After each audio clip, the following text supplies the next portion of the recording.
Hello and well, oh god. Oh, okay. Well, hello and welcome to VGC Progress Report episode 5, I believe.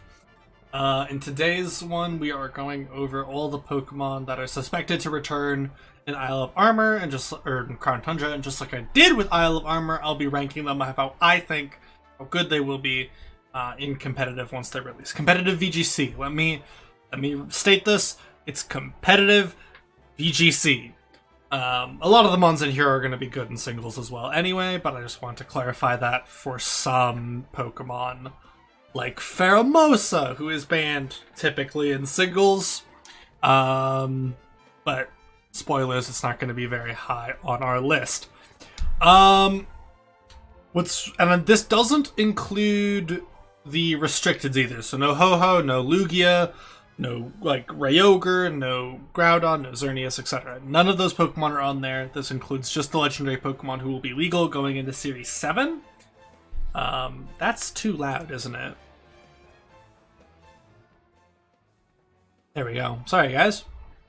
So yeah, first things first, we're kicking off the list with Nidoqueen, and honestly, I think that Nidoqueen probably is going to be A or B. Also, yes, I'm doing this in Photoshop this time because the website to make tier lists didn't want to work. So here we are. I think Nidoqueen is actually going to be an A tier Pokemon. They got access to Scorching Sands now, which is really cool because Nidoqueen as a defensive Pokemon gets that utility behind being able to run Scorching Sands. Obviously, if you are running the offensive variant, it's not gonna want to run it. It'll want to run like Earth Power, Sheer Force because that's more damage. But I think as a defensive Pokemon, Nidoqueen's actually going to be pretty good. So it has a really good defensive typing. It might not because of certain other Pokemon on the list, which makes me apprehensive to put it in A. But I'll move it later on if I feel like it's too high. But I think Nidoqueen will have a pretty good place in this meta. It counters a lot of what's really good right now, but it also loses to a lot of what's really good right now. I imagine Cinderace. It kind of forces Cinderace to start running Zen Headbutt if it is really good, because Cinderace will come back. Rillaboom will have a difficult-ish time dealing with it if it's not running high horsepower. Of course, it can hit it neutrally with Glide, but that doesn't mean that it's going to be like falling over dead to it. In 2 hits. It'll probably take at least 3 to knock out the Nidoqueen. Yeah, I think Nidoqueen's gonna be kind of insane when it comes to this one, because I think it can stand up to a lot of the common threats. And who knows, if some of the like newer Pokemon are really good, I think it gets a little bit better. Like if Regieleki is really good, Nidoqueen gets better. If any of the birds except for Articuno are good, I believe Nidoqueen gets better because of that as well. So I have a ton of faith in Nidoqueen to do really, really good this format. I think Nidoqueen is going to be pretty viable. The second Pokemon I'm going to go over is Nidoking. Nidoking is probably going to be worse than Nidoqueen. Dynamaxing Nidoking kind of sounds like an interesting idea. I'm not sure how Sheer Force works with Dynamax moves. Not something I've really looked into because there's not a lot of good Sheer Force Pokemon right now. So it could end up being like really oppressive and really strong. I just don't think it has the speed or the... It's kind of gotten power creeped out of being like super, super good.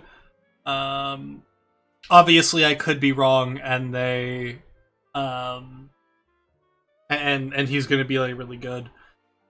He is weak to ground, unfortunately, and both of them are.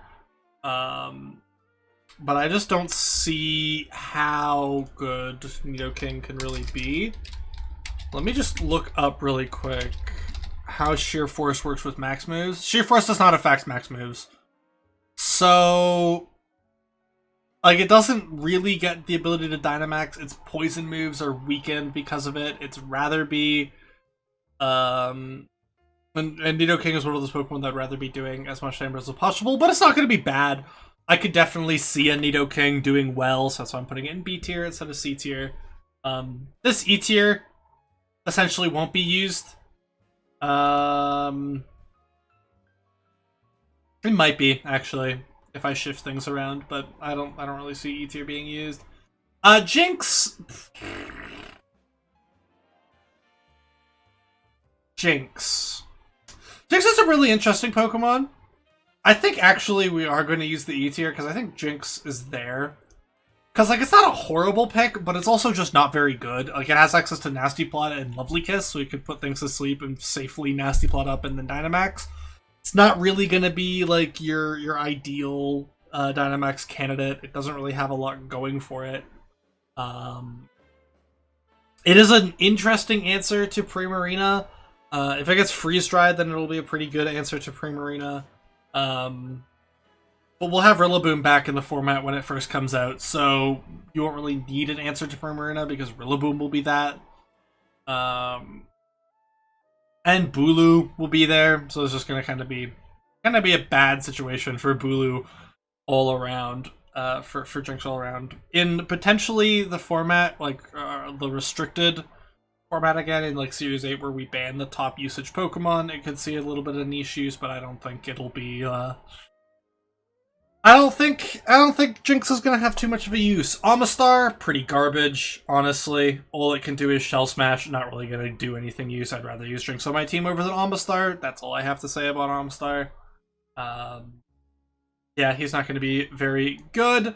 Kabutops, I'm gonna put in the D tier. I think Kabutops actually has a little bit of a use. If Grassy Glide didn't exist, I'd put it a lot higher. But because Grassy Glide exists, Kabutops is going to have a big issue kind of doing anything in the format. It works as a pretty good Dynamax candidate because of Swift Swim. It's really, really hard with the Rock Stab. Water Stab has bug coverage, a couple steel moves, so I think it could be like a pretty niche Pokemon. But I don't see it doing like super, super well. I don't see it being meta-defining kind of thing. Aerodactyl's always kind of been in a weird spot. I actually like putting Aerodactyl in B tier here. I think Aerodactyl is a very strong Pokemon, but I also think it has its own sort of issues. It's kind of a little bit too frail, but it's really, really fast, and it's like a truck. And as a max Pokemon, that can kind of help, like, it can max to kind of deviate that it's not a very good bulky Pokemon. And he'll be able to do pretty good, in my opinion, as a max candidate, just because of that speed and because of how much raw damage he does. Obviously, like he'll struggle against like Cinderace, maybe against Cinderace. He'll struggle against Tapu Koko. He'll struggle against Zapdos. He'll struggle against Alolan, who I think is going to be really good now. He'll struggle against Regieleki. He'll struggle against pretty much all of the electric types. Any rock type who is good. With Tyranitar coming back, Excadrill coming back, that gives him a big issue. He might just be relegated to Fast Taunt and Tailwind, but then we have better options like Whimsicott, like Talonflame. So he could be really good. I'm gonna put him in like he's definitely in the same boat as Nidoking, where they have potential to do really well, but they might not be as good as I'm thinking they are. Just because of like the metagame itself, and as that develops, we'll see more and more Pokemon like kind of emerge as the best answers to different things. Articuno is probably not going to be very good.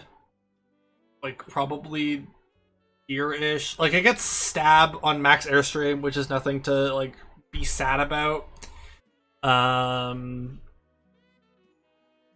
Yeah. That's about it. It gets Stab on Max Airstream. That's all the nice things I can say about it. Like, it can work as a Primarina counter, but like I said, you won't really need one. It could get better once we go back into a restricted format with the top Pokemon being banned. Then, but I really, really don't see it being super good.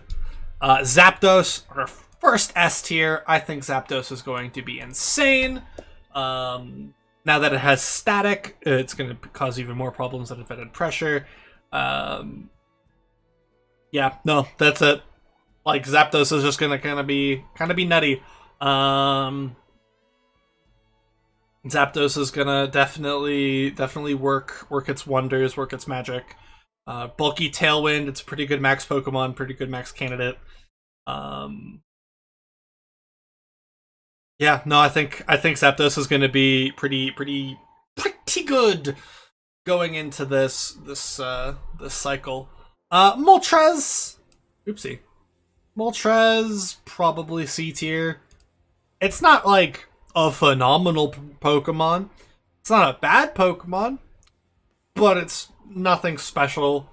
You have better fire types to pick, and I like putting it above Kabutops because when it maxes, it will set Sun, and it won't overwrite itself, and it'll only benefit from it. And I think it's better to have max Flying Stab in this format, right? Especially going into the upcoming one. Flying types are just going to have an issue because of how strong Electric types are going to be. So they're all kind of bad, but I think Moltres has a little bit of use. Dragonite, I'm going to tentatively put in S tier. Thinking about Dragonite Dynamaxing gives me a headache. He's going to be super oppressive. He has access to a special set, a physical set. He's either going to be really good or really bad. Or really good or really niche. Primarina is going to get checked. I think Rillaboom / Bulu are going to be really good partners for him because the best fairy types in this format are also weak to grass. Tapu Lele might give him a little bit of an issue, but I really believe that that Dragonite is going to be super good in this format. I don't see him, like, this is probably going to be his best format. No matter if he's just a niche option or he is good, this is going to be Dragonite's best format. Regardless of anything else, like, because of the past generations and how they've worked, Dragonite has always been kind of but this is going to be Dragonite's best generation because of how Dynamax works. Yeah, having Max Dragon and Max flying on Stab is really nice. He's gonna use and abuse the weakness policy better than any other Pokemon can. Oopsie. Crobat. Crobat's gonna be really good. Fastest Tailwind, fast Taunt. Yeah, no, that's it. It'll be a really good support Pokemon. It kind of got a little bit of a nerf. Super Fang isn't as good as it once was. It does fourth damage to max Pokemon, but Super Fang is still a really good option to just like disrupt the opponent. Especially because first turn Dynamaxing isn't that prominent anymore. I still do it because a lot of the teams I do rely on first turn Dynamaxing. Just put heavy amounts of pressure. But I think that with Crobat, you're gonna be able to disrupt the opponent pretty well with Taunt, Tailwind, Super Fang, plus another move.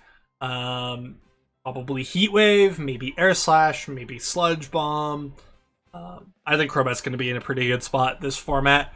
Raikou, probably a B tier Pokemon. It does get a little bit better. Now you don't have to be rash to run Aura Sphere. It gets access to Weather Ball. Yeah, it doesn't really get that much to set it apart from the pack. Electric types are going to be really good. If it has access to Rising Voltage, there's a chance that you'll see it on like a mono electric type team. So yeah, like electric types are going to be super strong, so he has a chance to be like really good. Especially if he has access to Rising Voltage. Entei, the same boat as Moltres. Nothing super spectacular. It'll be okay. This time it's not weak to electric, so it's probably a little bit better than Moltres.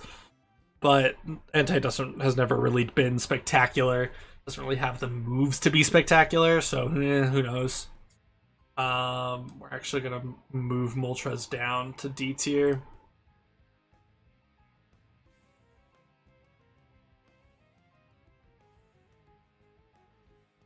Yeah, that looks better. Suicune, the best of the three because it's bulkier.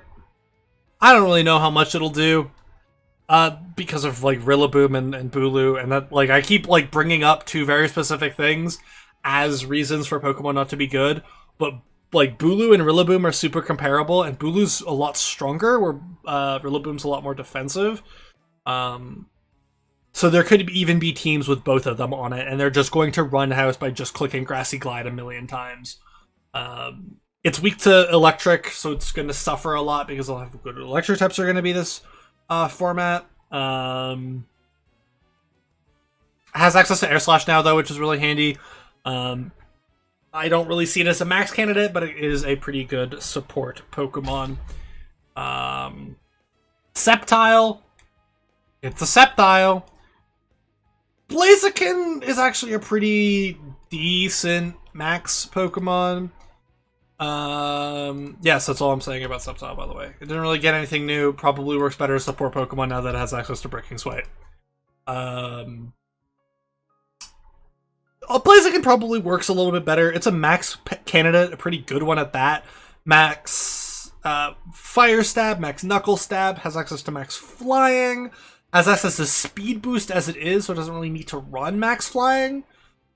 Could be really good. It could also just be shafted and kind of ignored because of strong flying types, strong ground types, strong rock types. Other like Pokemon levels give an issue. Strong flying types as well. Like Zapdos gives it a hell of an issue because anytime it wants to hit it in non-max form, it'll have to risk proccing Static on itself, and Static and Paralyze is really, really strong in Pokemon and VGC as it is. So it'll be an okay enough Pokemon. It sets itself above the rest of them because of how strong I think it'll be as a max candidate. But I don't think that Blaziken should be too much of an issue. Swampert is interesting. I want to put Swampert here, but I also want to put Swampert here.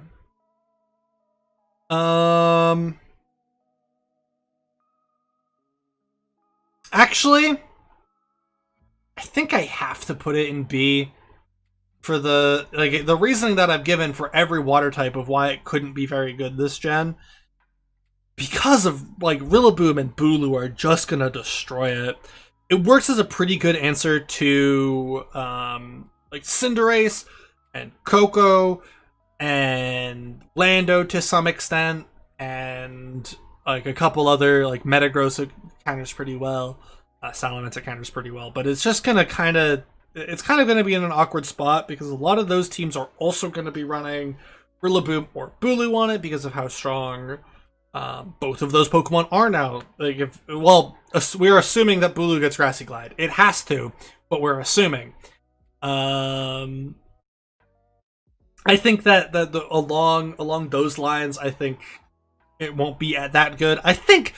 I want to believe in Swampert. I think Swampert could be a pretty decent max Pokemon if you get the right redirection support.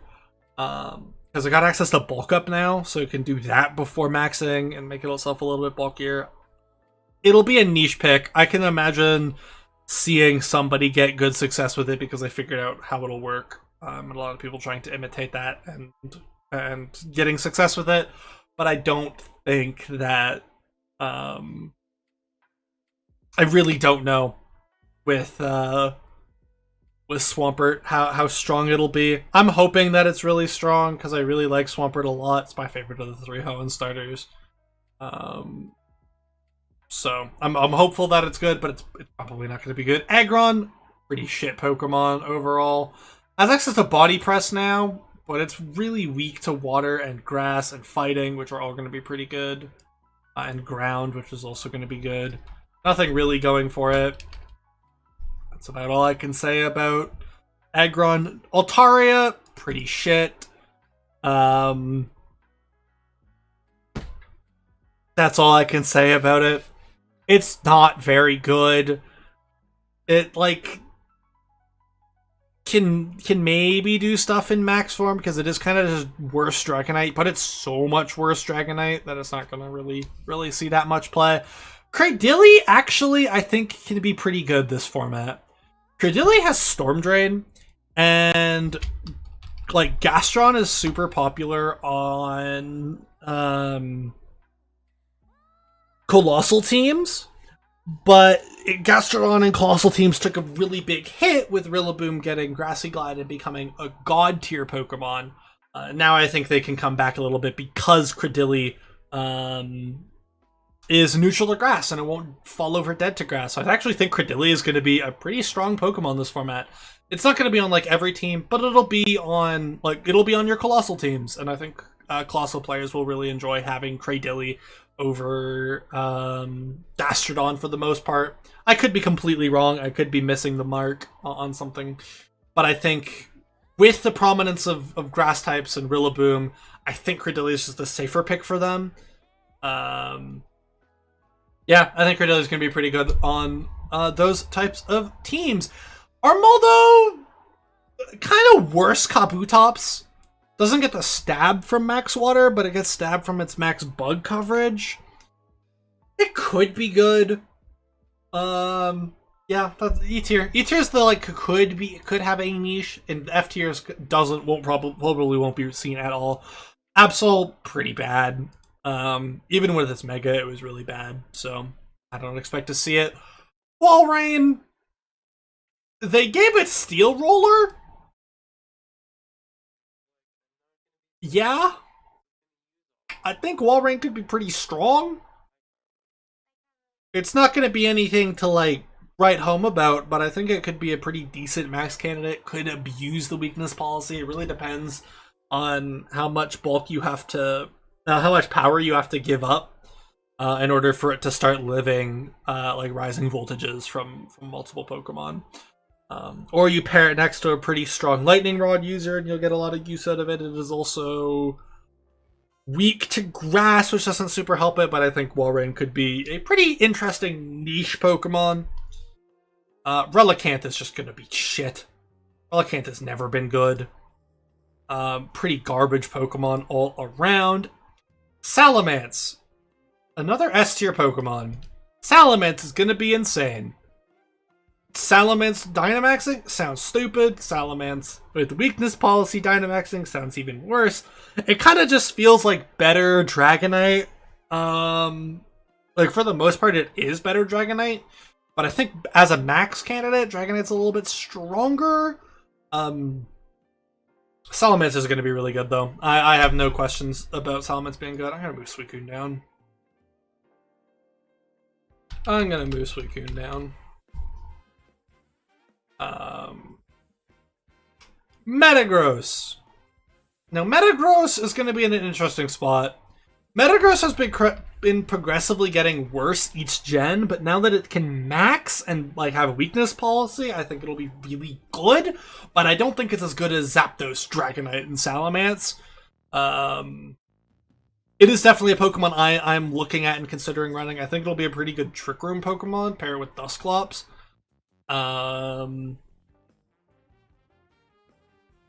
Yeah, I think that'll be the biggest thing for Metagross is being a pretty good Trick Room Pokemon now.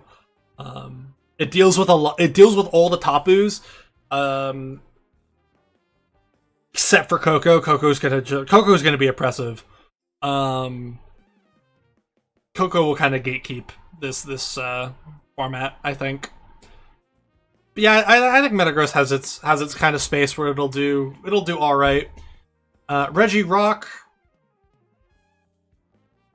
yeah, it's definitely a Regirock.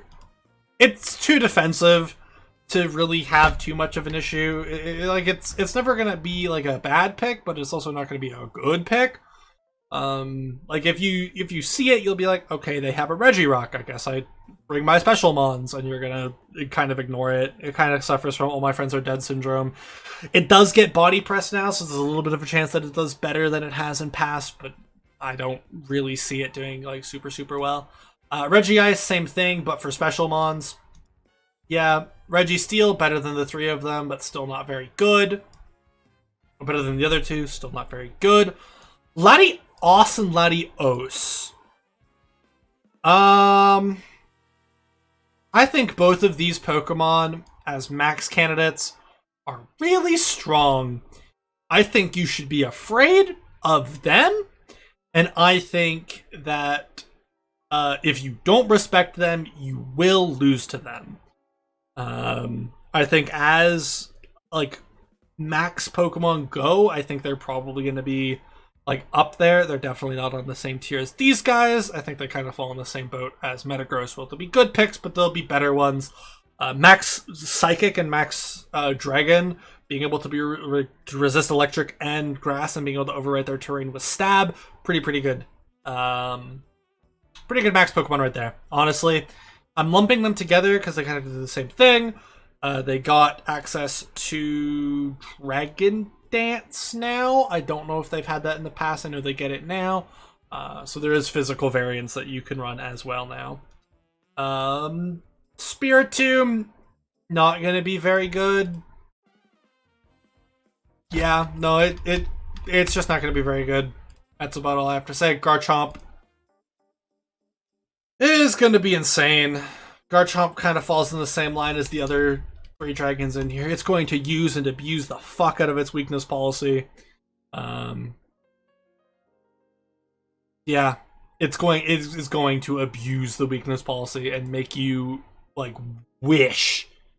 It's going to make you wish that you like didn't that you didn't have the weakness policy. You're gonna make it wish that Dynamax wasn't a thing. You're gonna just hate Garchomp this format. Garchomp is gonna be super insane, super oppressive. Be very, very, very afraid of Garchomp. Electivire, it pains me. He's bad. He's really, really bad. He could potentially have a niche now that we have like rising voltage stuff, but he's just not good. Magmortar, same boat, but he's a little bit better because he has actually good moves and his stats make sense. He's not a physical electric type. Same thing, they're both kind of not the best. Uxie, Azelf, and Mesprit, I'm kind of going to all lump together. They kind of all do the same thing in VGC. I think all of them can boom now. And they all have access to Nasty Plot. I could see them getting used. I personally won't be, but there's potential. Bulu or Heatran. Heatran's gonna be really good. Yeah. Cresselia, I think is also gonna be a pretty good Pokemon. It really comes down. I'm gonna put it in S. It really comes down to how good is it in comparison to Dusclops? That is what it comes down to with Cresselia, is how good is it in comparison to Dusclops? I personally think Cresselia is really strong. And I think it can live a little bit more hits because of Leftovers recovery or Berry recovery or something along those lines. So I think Cresselia is going to be pretty good. I think it also kind of works as a max candidate. Because it was used offensively with Z moves, so that's my reasoning of why I think it could be a pretty good Pokemon, and it can be a pretty good max candidate. You could even see Dusclops Cresselia teams, where Cresselia is the offensive one, and it Dynamaxes and starts blowing holes into things. Adino, shit Pokemon. Caracosta, shit Pokemon. Archeops, I'm gonna put it in the B tier. Archeops is going to be pretty good. Not because of it, but because of Galarian Weezing and normal Weezing. So he could be pretty, he's going to be really good. Because you don't have to worry about the fetus. You can just max and start firing off really, really strong attacks. Cryogonal. Bad Pokemon. Tornadus Eye. Torn SI is going to be pretty good. Now it has access to Defiant, thanks to the ability patch. Yeah.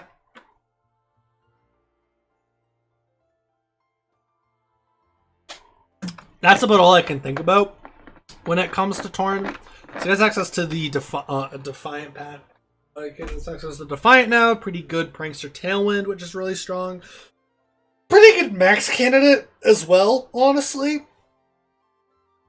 Pure Flying is alright. It's gonna really struggle because I think how prominent electric types are gonna be. I think it's gonna really, really struggle. But it'll be alright. It'll be a pretty good Pokemon. Torn T. This one hurts. I really like Torn T, but it's just not very good in VGC. It gets access to Nasty Plot now, but I don't see Torn T really doing much. I think you're better off using other legendaries and other Pokemon over Torn T, and you're definitely better using Torn I over Torn T in VGC anyway. Both Thunderuses are kind of the same. Like, one of them's a little bit faster on base, but they both get access to Prankster. They're both going to be pretty strong this format, I think. Yeah. Landorus I. Also going to be a very, very good Pokemon. Has access to Sheer Force now. So that could be interesting. I still think you're better off using Lando T over Lando I, but it actually has a use now instead of being a pretty garbage Pokemon. Lando T, I don't even need to explain this. Now he can Dynamax.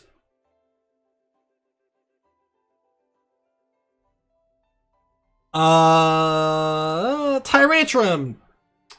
It's alright. Aurorus. It's alright.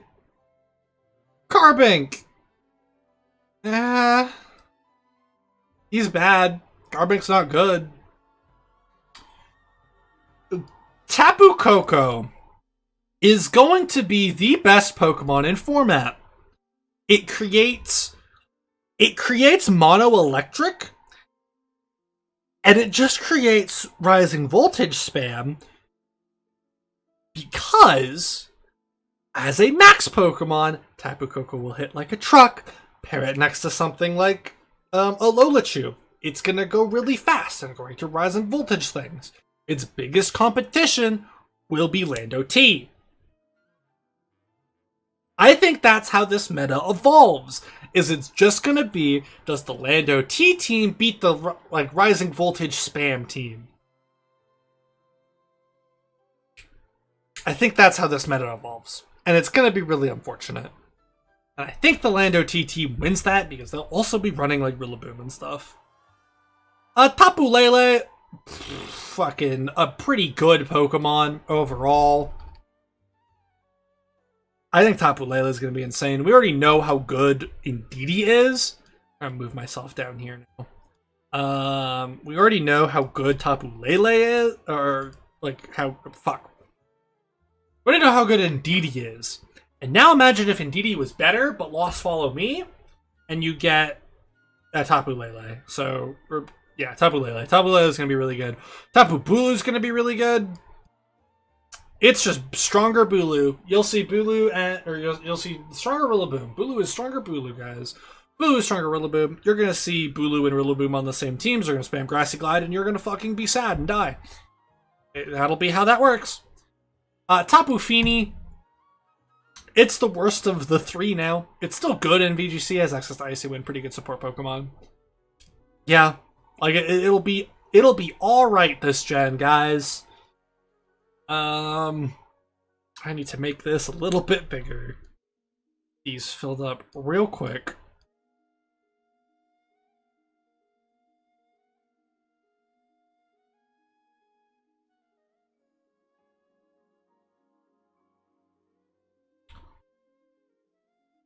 There we go. Okay.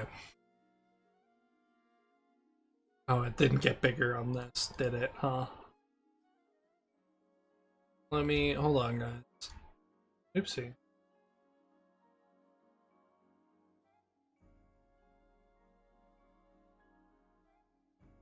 There we go. Okay. Nihilego. Nihilego's gonna be alright. It's definitely worse this gen than it was last gen. But I think Nihilego is going to be a pretty good Pokemon. I could see it being a pretty decent max candidate. I wish it was ground poison instead of rock poison. This format specifically. But it'll work. I think Nihilego is going to be really, really strong. But not as strong as anything in A tier, really. The more I think about it, actually, this A tier is really, really strong. Actually, no. Nihilego can roll with these Pokemon. I think Nihilego is actually going to be like pretty good. Definitely a good max candidate. Any of the beast, any Ultra Beast as a max candidate is going to be good because you can raise 2 stats in 1 turn for like and while getting a KO. It's gonna be really good. Buzzwole.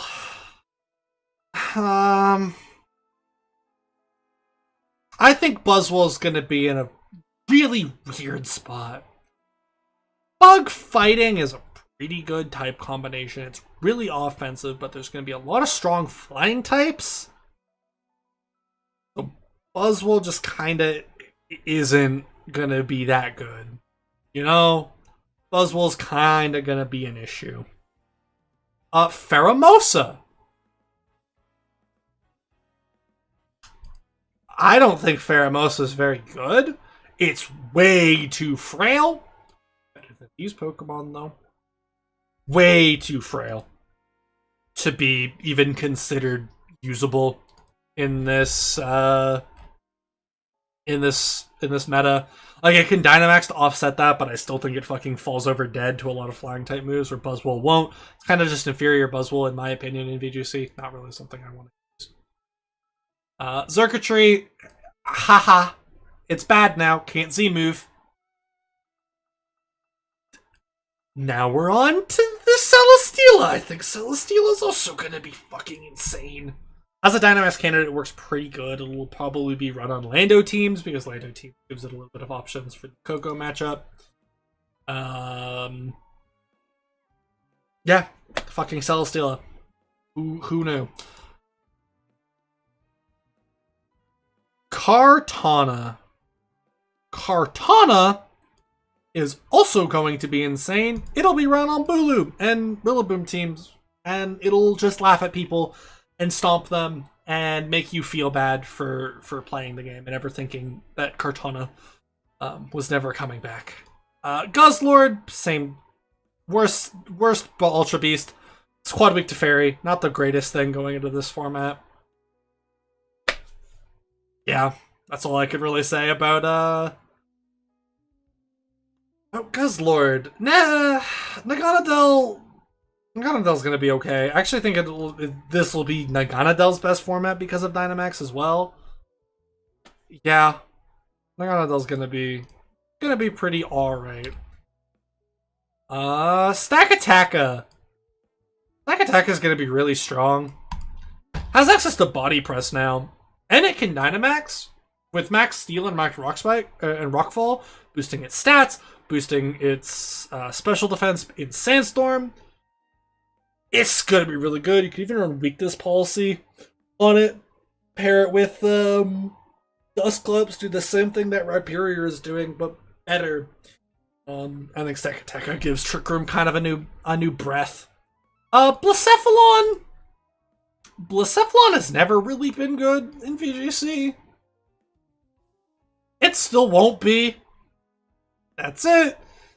Galarian Slowking also really won't be that good.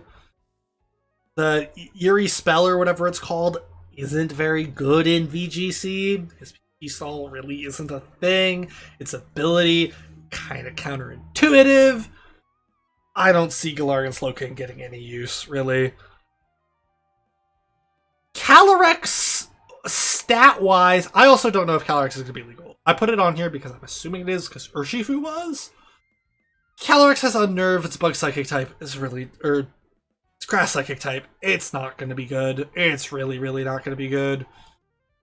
There is rumors about it getting, like, partners that it can fuse with, and if that happens, we'll have to see how the fuses work, but it's not going to be super great. Otherwise, Regidrago has the potential to be really, really strong. If it's fast. If it's not fast, the Dragon-type Eruption won't be very good.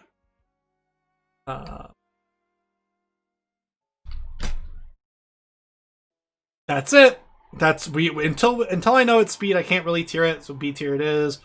Regieleki, I'm assuming, is going to be really fast, and we'll get access to Rising Voltage. Regieleki will be very, very good on Rising Voltage spam.